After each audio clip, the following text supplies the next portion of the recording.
Welcome back to the town of Acacia Grove, where the people, like most of us, always have something going on.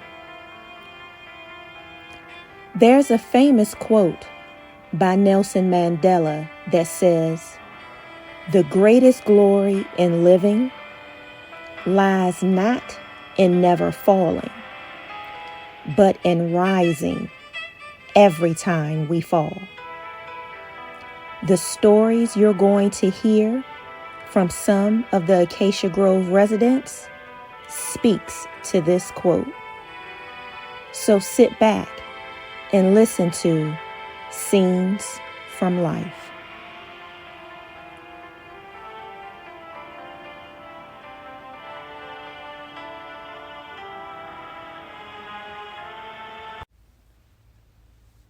Let me start by saying I've been clean and sober for 1,825 days.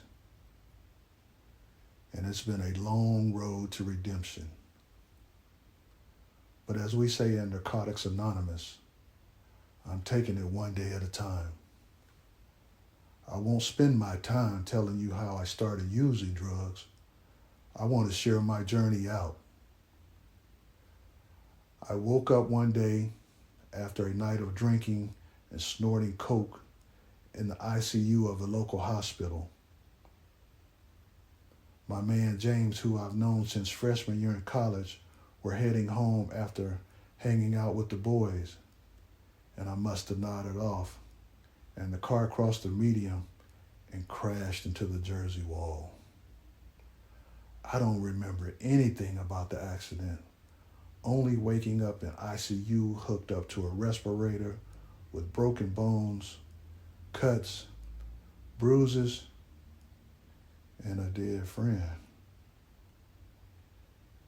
James just found out he was about to become a father for the first time. So I decided we needed to celebrate with the fellas and a few drinks. So we headed to one of the local spots in downtown Acacia. You can always be sure to find a good time in downtown Acacia. I didn't intend for James' night out with the fellows to end with him dead. Me laying in ICU and his wife's life turned into a living hell when she should have been celebrating one of the happiest times of her life. Dealing with the reality of it all was hard enough, but it got even worse when Naomi, James's wife, was finally able to visit me. There was no forgiveness in her eyes, no forgiveness in her words, and no forgiveness in her heart. She blamed James for not calling for the ride, but she faulted me the most because I was the one driving at the time of the accident. I told Naomi I was so sorry, and if I could take it all back, I would, and I promised to be there for her and James' child. And her response was, "I don't ever want to see you again." Man, that ripped into me almost as bad as James' death. Naomi was like a little sister to me. I've known her almost as long as I've known James. Well, I finally healed enough to be discharged and formally charged with driving under the influence, possession, and the use of illegal narcotics, and first-degree manslaughter charges in the death of James. I guess I should have told you. I'm into the 5th year of a 20-year sentence for the death of my man James. I've had nothing but time on my hands to reflect on my life and the life-altering mistake I made.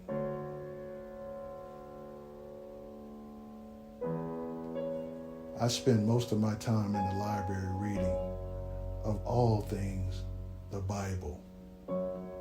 I only started reading it out of a form of sarcasm because I couldn't understand how a loving God could have allowed such a horrible thing to happen. However, the more I read, the more questions I had, which led me to attend chapel service. Each sermon left me intrigued and wanting to learn more about the one it said who has the power to save, deliver, and heal. So, I wasn't surprised when I found myself in Bible study class with the chaplain. The more I studied, the more I wanted to know. The more I started to understand, the easier it was for me to cope. Eventually, the weightiness of the guilt I was carrying was gone. Serving time in jail for killing your friend while under the influence has a way of sobering a person up, but only the Word of God allows you to stay that way. During my journey, I reached out to Naomi several times with no luck. So, I will continue to pray that she finds in her heart to one day forgive me.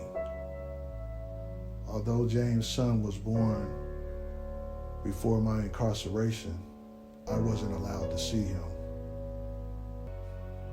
My mother, who has kept the lines of communication open with Naomi, sends me updated pictures of James Jr. regularly. He looks more and more like his dad with each passing year.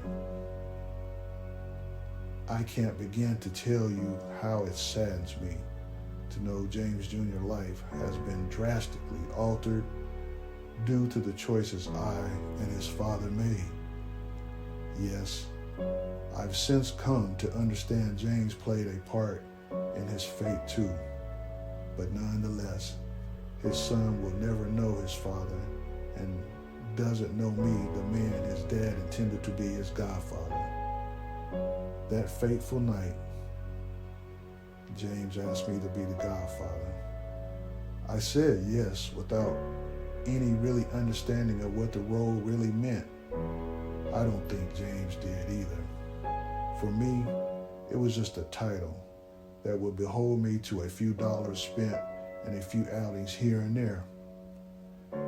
Well, now that I've come to learn the Lord, it holds a deeper, more serious meaning for me.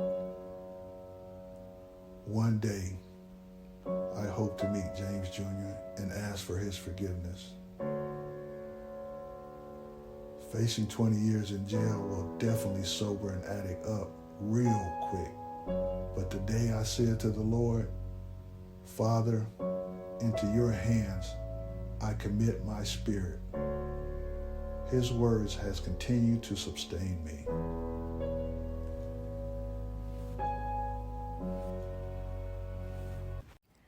This concludes today's episode of Scenes from Life from Deborah and Dana Presents.